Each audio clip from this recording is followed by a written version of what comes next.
Bueno, pues me da mucho gusto y se lo aprecio mucho en medio de todo esto que el doctor Hugo López-Gatell, subsecretario de Prevención y Promoción de la Salud, el vocero, y quien lleva pues la responsabilidad de enfrentar esta pandemia, me haya aceptado esta llamada. Doctor, gracias, buenas tardes. Gracias, Joaquín, con mucho gusto. Muchas gracias a ti y a tu auditorio. No, doctor, al contrario. A ver, ¿cómo vamos? Pues estamos entrando ya a los nubarrones de la tormenta. Esto lo hemos querido dejar siempre claro, las 3 fases identificadas, la importación viral que se extendió desde el 28 de febrero con el primer caso hasta el 30 de marzo, fue la primera fase. Nosotros recordarás que decidimos anticipar las intervenciones propias de la fase 2 unos 13 a 15 días, pero formalmente la fase 2 empezó el 30 de marzo.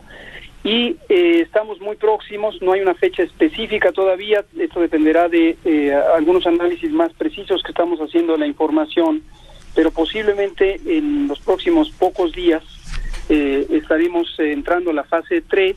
De hecho, algunos estados de la República ya tienen una intensidad de transmisión que es compatible con la fase 3, y la fase 3 se caracteriza por el riesgo de saturación de hospitales en varios estados, sobre todo en la zona norte del país, específicamente Baja California. Ya se empieza a identificar un exceso de demanda de servicios de salud para personas con síntomas respiratorios, una proporción de ellos que se confirman con COVID. Y esta fase va a ser intensa, va a ser difícil, porque va a representar precisamente que se saturen los hospitales y que haya que tener mecanismos extraordinarios para atender a las personas con COVID. Mecanismo y personal, yo no puedo entender, no me entra en la cabeza, doctor, 2 cosas. Primero, que todavía haya personal del Seguro Social que esté protestando por la falta de equipo y protección, y segundo, que haya alguien capaz de agredir al personal sanitario. Sí, es muy, muy desafortunado. Si uno lo analiza desde un punto de vista sociológico o antropológico o incluso psicosocial, uno puede entender que el fenómeno existe, pero por supuesto es completamente inaceptable, es indignante, y lo que representa es cómo se canaliza sentimientos muy profundos de temor o de terror, combinados con una profunda ignorancia, cuando se enfoca sobre el personal de salud la perspectiva del riesgo, y se le ve como una amenaza en vez de vérsele como lo que son. Enfermeras y enfermeros, médicas y médicos son nuestra mejor esperanza de tener una atención efectiva en los próximos días y semanas. Doctor, hablábamos aquí que solo el virus es el que puede poner fechas, y yo recuerdo que Trump dijo que el domingo de Pascua, sea ayer, ya volvería todo a la normalidad, y resulta que ayer fue el día que tuvo el mayor número de muertos en Estados Unidos, más de 2,000. El presidente había hablado de una fecha del 19 de abril, y pues no se puede fijar fechas, doctor. No se pueden, efectivamente. El presidente lo que ha dicho, y creo que fue bastante claro al decir que él esperaría o desearía que rumbo a mediados de mayo... Que el 10 de mayo, dijo. Él dijo el 10 de mayo, exacto. Es una fecha referencial, pero una cosa que es reconfortante, él enfatiza tanto en la esfera pública, lo dijo en su propio mensaje el domingo, pero también nos lo dice de manera muy rotunda al interior, que él va a respaldar todas las recomendaciones técnicas que hagamos los técnicos y los asesores científicos que estamos involucrados en presentarle con toda transparencia, con toda crudeza, la realidad de lo que puede estar en curso y de las decisiones que hay que tomar para que nos estemos protegidas todas y todos. Doctor López-Gatell, usted me dijo el 20 de marzo aquí en la verdad que en una gran entrevista, no por mí sino por usted, que el cálculo sería que en algún momento se presentarían 250,000 casos, de los cuales 10,500 necesitarían una cama de terapia intensiva. ¿Lo sigue sosteniendo? Sí, esas son las estimaciones que hemos hecho con base en la información disponible de la epidemia en otras partes del mundo, y también distintos escenarios que tienen que ver con la efectividad de las intervenciones de distanciamiento social. Y aquí quisiera aprovechar la oportunidad que me da con esta pregunta para enfatizar, recordará que yo hace 15 días fui muy resonante cuando dije quédate en casa, y hablé de la última oportunidad para mitigar esta epidemia. Esto es porque finalmente la disposición de una medida extraordinaria de seguridad sanitaria como las que puso la Secretaría de Salud, el Consejo de Salubridad y el propio presidente a través de su decreto donde respalda estas medidas, esa es una responsabilidad del gobierno. Pero finalmente la ejecución, el hecho de que se cumplan estas medidas, depende de una cuarta autoridad sanitaria, que son los gobiernos estatales. Los gobiernos de los estados son también, de acuerdo a la Ley General de Salud, autoridades sanitarias, y en el marco de su competencia, que es precisamente el territorio de estas entidades federativas, ellos tienen la facultad de hacer cumplir estas disposiciones generales en las modalidades que corresponde a cada estado. Participan también otros actores gubernamentales, por ejemplo los gobiernos municipales, que tienen autoridad sobre la regulación del comercio y otras actividades públicas locales. Y también, como lo hemos dicho, participa y debe participar los sectores social y privado. Es alentador cuando vemos por documentación clara que varias de las entidades federativas impusieron las medidas, incluso algunos reforzaron estas medidas, lo cual fue muy apropiado en sitios donde la transmisión fue más activa, o lo sigue siendo, como en la zona metropolitana del Valle de México, tanto el gobierno de la Ciudad de México como el gobierno del Estado de México. Sí. Ahora, pero en otros casos hemos apreciado que no hay una documentación clara de que las medidas estén cumpliendo, o incluso conocemos de que algunas empresas, por ejemplo, empresas maquiladoras en la región norte del país, y esto es el caso de Baja California, han seguido activas, lo que implica que tienen una importante contribución a los contagios, y esto en su momento resultará en la saturación de los hospitales. Como está empezando a pasar en Tijuana y en Mexicali. Es correcto.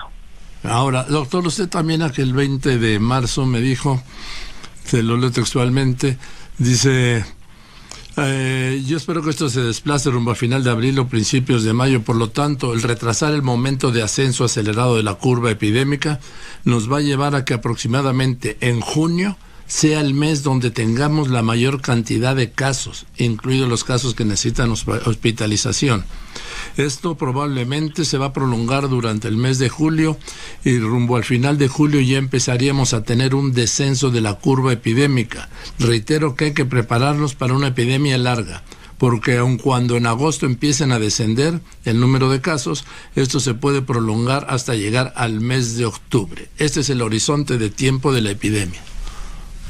Seguimos pensando lo mismo, estamos continuamente, de manera prácticamente diaria, refinando los análisis con base en la nueva información, conforme tenemos los datos reales de cada día, donde se van acumulando nuevos casos y nuevas hospitalizaciones. Le comento que hemos logrado vincular a un grupo extraordinario de varios colectivos académicos, científicos, de matemáticas y matemáticos especialistas en epidemiología matemática. Ellos hacen modelación matemática de enfermedades infecciosas. Nos ha ayudado muchísimo el CONACYT, mi agradecimiento a la doctora María Elena Álvarez Builla, a coordinarlos, y justamente con base en estos análisis, en algunos casos hemos podido ratificar que esta predicción original, que se basó en este tipo de métodos, se sostiene. En otros tenemos la esperanza de que ya en el curso de esta semana podamos identificar algunas señales tempranas del impacto positivo de las medidas masivas de distanciamiento social sobre la reducción de transmisión. Pero este impacto eventualmente va a ocurrir de manera diferenciada de acuerdo a la calidad con la que se implantaron estas medidas en las distintas entidades federativas. Sí, pues me lo imagino, porque pues este es un territorio que es con todas las diferencias que tiene, pero entonces me ratifica que el pico será en junio, empezará a descender en julio y agosto y llegaría a octubre. Hasta el momento esa sigue siendo la predicción vigente, pero justo durante el fin de semana tuvimos largas conversaciones con todo este equipo de asesoría científica y específicamente con los expertos en epidemiología matemática. Durante estos días de esta semana que hoy empieza, vamos a estar haciendo refinamientos y si hubiera algún cambio de señales, pues por supuesto lo haríamos del conocimiento público, junto con las medidas que estos cambios pudieran implicar. No tengo la esperanza en este momento de que eso pudiera implicar una anticipación en el retiro de las intervenciones. Más bien sería o que permanezcan o eventualmente que requirieran ser prolongadas. Por eso, entonces nos mantenemos hasta el día de hoy, el pico en junio y empezar a bajar en julio y agosto y alcanzaríamos a tener un descenso en octubre. Sí, hasta hoy, 13 de abril de 2020, esa es la predicción vigente. Bueno, a ver, doctor, el factor centinela, que es muy interesante, también hablando de modelos matemáticos, desde la noche usted dio 4.661 confirmados, que si lo multiplico por 8.2 me daría 36.580, ¿está de acuerdo? Sí, y esta predicción también veo que causó confusión de dónde salía ese número 8.2. Este número va a ir cambiando porque depende básicamente de dos factores. Uno es el porcentaje de consultas que ocurren en las 26.000 unidades de salud del Sistema Nacional de Salud en su segmento público, que son debidas al síndrome clínico compatible con COVID. Es decir, son por casos sospechosos de COVID. Tanto casos leves, que es la enorme mayoría, como casos graves que requieren hospitalización o incluso hospitalizados críticos.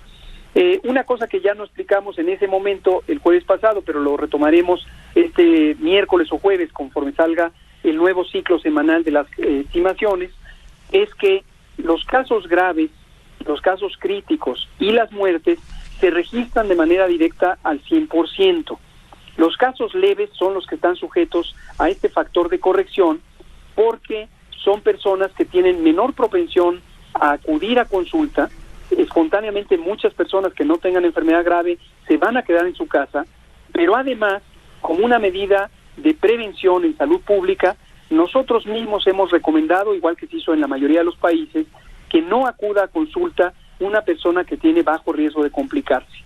Entonces, eso es lo que lleva a una identificación de una proporción menor en los casos leves y requieren este factor de corrección. Sí. Semana con semana, conforme se hacen los cortes semanales de la información de consultas generales en las 26.000 unidades de salud, este factor se irá corrigiendo. Lo más probable es que para ir aumentando. Cuando digo corrigiendo, ojo, no quiero decir porque se asuma que hay un error y que se tiene que reparar una mala estimación. Lo que quiero decir es que este es un asunto que va a ir cambiando en la medida en que un porcentaje mayor de consultas ocurran por enfermedad COVID. Ahora, doctor, porque de acuerdo, si en el sistema Centinela con el reporte de anoche de los 4.661 casos confirmados y 296 muertos, sería como el 7%, muy por encima de lo proyectado, ¿no? De la morbilidad, del porcentaje de muertes, pues, que estaba por ahí de un 3%. Sí, la letalidad es el índice que se calcula por el número de personas que lamentablemente han perdido la vida teniendo COVID, dividido por el número de personas que están registradas con COVID. Y esto es registro por observación directa en la vigilancia Centinela o en el 100% de los casos que se registran en cualquier unidad de salud, o el ajuste que se hace para los casos leves. En la medida en que los casos leves quedan subregistrados, por esta razón que he dicho, no es recomendable que personas con bajo riesgo de complicarse acudan a consulta, entonces lo que tenemos es una sobreestimación de la letalidad, porque el denominador de esta operación, que es casos que han perdido la vida entre casos existentes, empieza a reducirse en la medida en que no quedan de manera directa registrados las personas que no acuden a consulta. Ya cuando se considera el número estimado, entonces la letalidad se ve en su proporción más adecuada.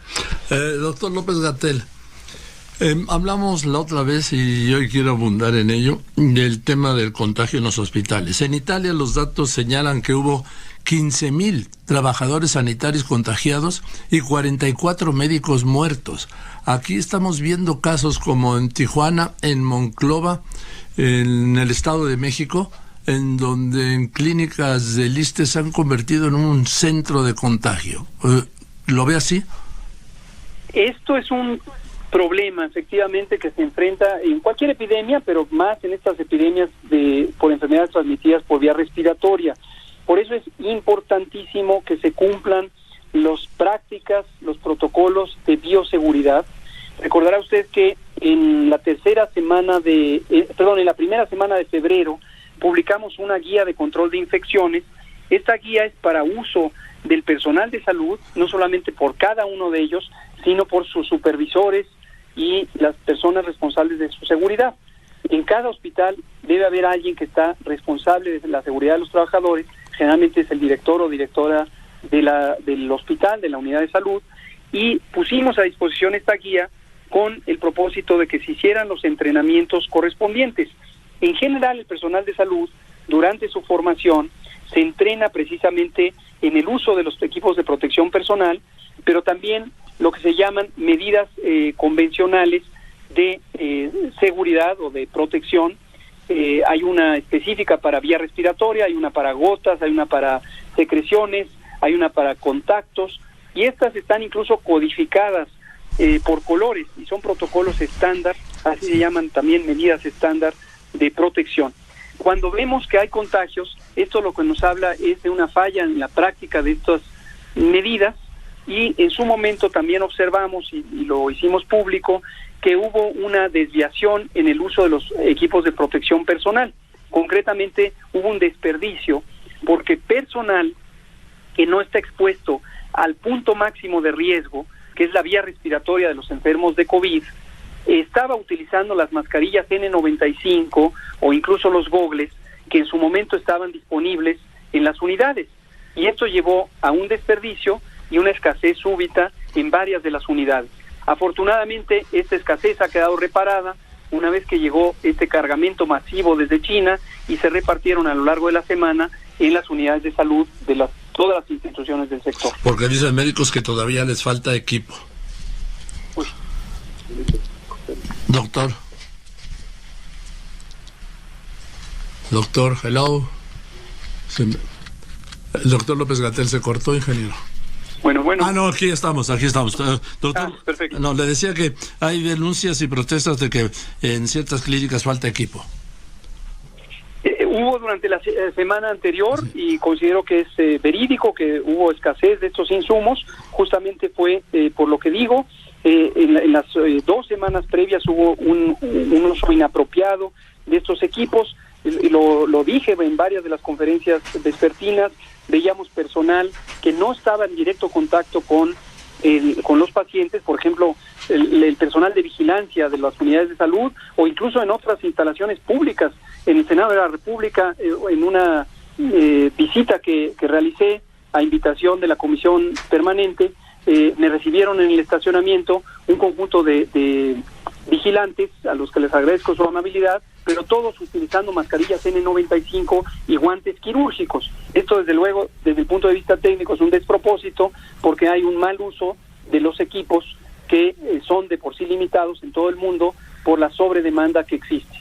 Esta escasez ya quedó reparada, como digo, porque tuvimos este cargamento masivo que llegó la semana pasada. Ya han llegado 2 y seguirán llegando varios, y fueron ya distribuidos en las unidades de salud de todo el país. Doctor López-Gatell, el tema de los penales. En los penales usted conoce el hacinamiento que hay algunos en donde hay hasta 30 reos en una sola celda. Ahí es imposible la sana distancia, la separación. Ya hay casos en un penal del Estado de México, y ese es un centro de contagio y de riesgo violento, social y humano. Es correcto. Las prisiones, los centros de reclusión, históricamente y en prácticamente todo el mundo, son sitios donde existe un alto riesgo de propagación de enfermedades infecciosas, no solo esta COVID, sino muchas otras, tuberculosis multiresistente, incluso infecciones de transmisión por vía sanguínea, por esta situación de extremado hacinamiento. Por esta razón, produjimos con los grupos técnicos, entre las múltiples, tenemos ya más de 14 guías técnicas, Una de ellas fue destinada a los protocolos de seguridad en las prisiones. La hicimos en colaboración con la Dirección General de Prisiones Federales y de la Secretaría de Seguridad Pública, y también nos ha servido para orientar a aquellos gobiernos estatales que han recibido de buen agrado este tipo de orientación técnica. Pero sí, digamos. Pero doctor, ¿le sigue el hacinamiento? Sí, el hacinamiento es un problema, y es un problema que desafortunadamente no es algo que guste, pero no es algo que realistamente se pueda solucionar de un momento a otro, ni en esta ni en ninguna otra circunstancia semejante. Entonces, lo que tenemos que hacer es extremar las precauciones, que son las que hemos indicado también para otros espacios, los filtros sanitarios corresponsables, el lavado estricto de manos. Se redujo las visitas domiciliares al 50%, perdón, no domiciliares, sino familiares al 50%. Esto, por cierto, quiero agradecer a todas las familias de las personas privadas de la libertad, por la razón que sea, porque tomaron con enorme solidaridad estas medidas, lejos de molestarse o reaccionar negativamente.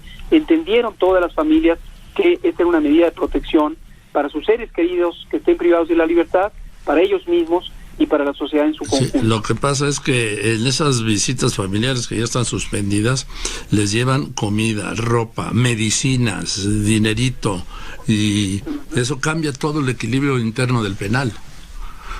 Es correcto. Esto ocurre, y esto en todo momento puede ser un elemento que aumente el riesgo de propagación, sí, el riesgo de introducción, por un lado, del agente infeccioso, en este caso el coronavirus, y de la propagación interna. A ver, me mandan aquí un dato. Señor Mauricio Martínez me lo mandó en mi cuenta de Twitter. Dice: a las 4 de la tarde la jefa de gobierno anuncia que en la Ciudad de México hay 265 intubados. A las 7 p.m. el gobierno federal dice que en todo el país hay 185 intubados. ¿Por qué la contradicción? La contradicción no existe. Lo que existe quizá es una limitada atención a los detalles. La jefa de gobierno, esto lo vamos a explicar nuevamente hoy a las 7 de la noche en nuestra conferencia diaria, y toda duda que quede, estamos muy abiertos a que se nos consulte. No criticamos a quien se quede con una legítima inquietud de algo que no le hace sentido. Bienvenidas todas las observaciones. En algunos casos nos han ayudado a identificar cuando hay una errata, faltó una letra, la gráfica estaba chueca. Bienvenidas todas las observaciones. Lo que es importante es que la información no se empiece a perturbar por percepciones o por teorías conspirativas o por acusaciones infundadas, ¿no? Entonces, pero en un momento esta persona, este señor Mauricio, le agradezco si tiene una inquietud legítima sobre esta aparente discrepancia. Se lo explico brevemente, hoy lo explicaremos a detalle. Sí. La jefa de gobierno, en su video que publicó a las 3 de la tarde de ayer, lo que indicó es ese número para personas que tienen COVID y sospecha de COVID. COVID y sospecha de COVID. Es decir, lo que técnicamente llamamos casos confirmados y casos sospechosos respectivamente. Como hemos anunciado en otras ocasiones, y lo dijimos también ayer, hay un porcentaje de personas con sospecha de COVID que resultan finalmente tener COVID, y ese porcentaje en este momento es de 16%. Porcentaje que irá cambiando conforme transcurran las semanas de la epidemia. Entonces, nosotros, en la información que dimos ayer en la noche y la que hemos dado durante varias semanas, estamos hablando de los casos confirmados de COVID. Por supuesto que también tenemos información de los casos con infección respiratoria aguda grave, que es el síndrome clínico sospechoso de COVID, y esta misma noche vamos a informar ambas cifras para que no exista ninguna duda al respecto. Bien. Doctor López-Gatell, esta discusión de que si los cubrebocas, yo creo que el cubrebocas no estorba, ¿no? Usted dice que no protege de nada, pero yo creo que no estorba, ¿no? Fíjese que es muy interesante la pregunta y se la aprecio, y la han hecho en otros momentos distintos ciudadanas y ciudadanos. El sentido común llevaría a pensar que una barrera mecánica frente a la boca y nariz de un sujeto infectado va a llevar a disminuir la carga infecciosa que está producida por secreciones respiratorias en forma de gotas y aerosoles que van cargadas de virus. Esta parte está demostrada científicamente. Usar un cubrebocas por una persona que tiene una infección respiratoria o una infección de transmisión respiratoria, como es el caso de COVID, ayuda a que no haya una propagación eficiente de los virus. No quita del todo el riesgo, pero disminuye sustancialmente esta propagación. Bien, en cambio, una persona que no tiene enfermedad y que utiliza esta barrera física como mecanismo de protección del sujeto susceptible para que el sujeto infectante no le transmita la enfermedad, esto también se ha estudiado y se ha demostrado que no reduce sustancialmente el riesgo de infección. Es decir, es una barrera útil para el que puede propagar, pero poco o nulamente útil para el que quiere protegerse a sí mismo. Mira, pero entonces está bien que se use, doctor, porque como luego hay asintomáticos, pues que lo usen, ¿no? Para que no nos contagien. Sigamos elaborando sobre eso.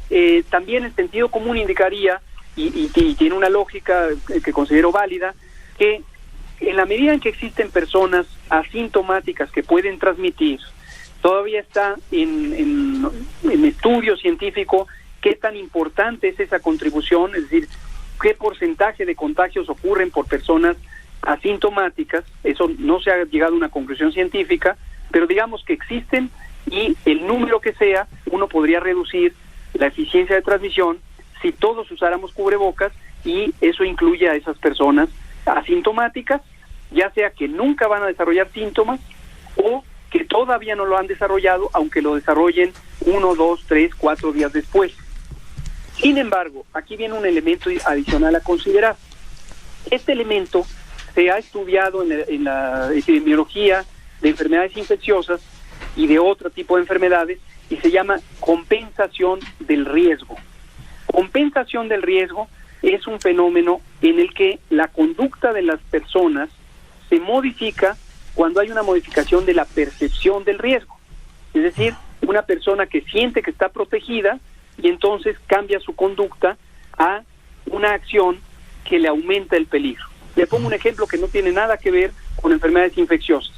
Digamos que el uso de cinturones de seguridad, que evidentemente es una medida reductora del riesgo de una lesión fatal en alguien que tuviera un choque, puede llevar, y está documentado, a ciertos individuos que tienen una baja percepción del riesgo, particularmente las personas jóvenes, a conducir en exceso de velocidad, o por ejemplo a tener menor cuidado respecto al consumo de alcohol cuando se maneja.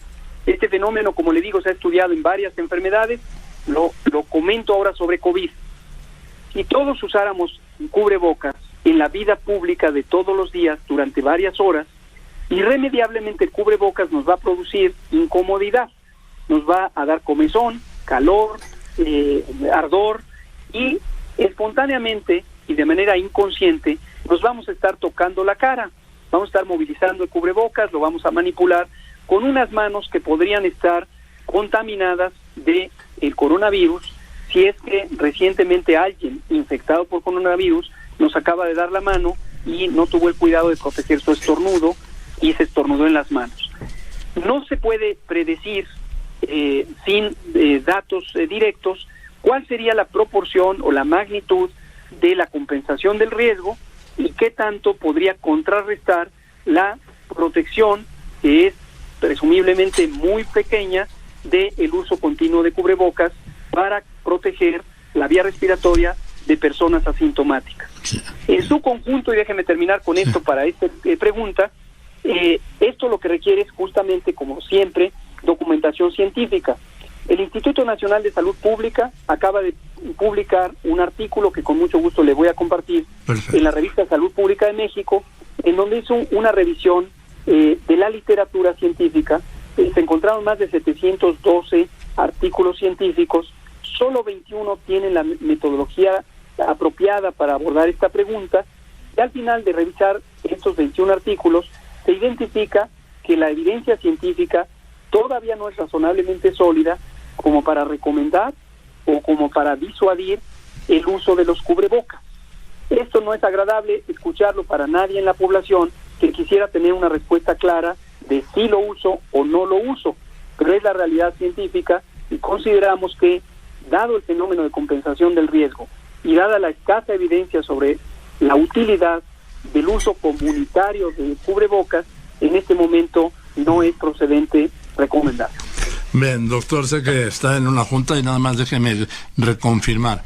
Entonces, quedamos claros, doctor, en su proyección del 20 de marzo, el pico en junio, en julio y agosto empezaría el descenso y alcanzaría a aterrizar en octubre.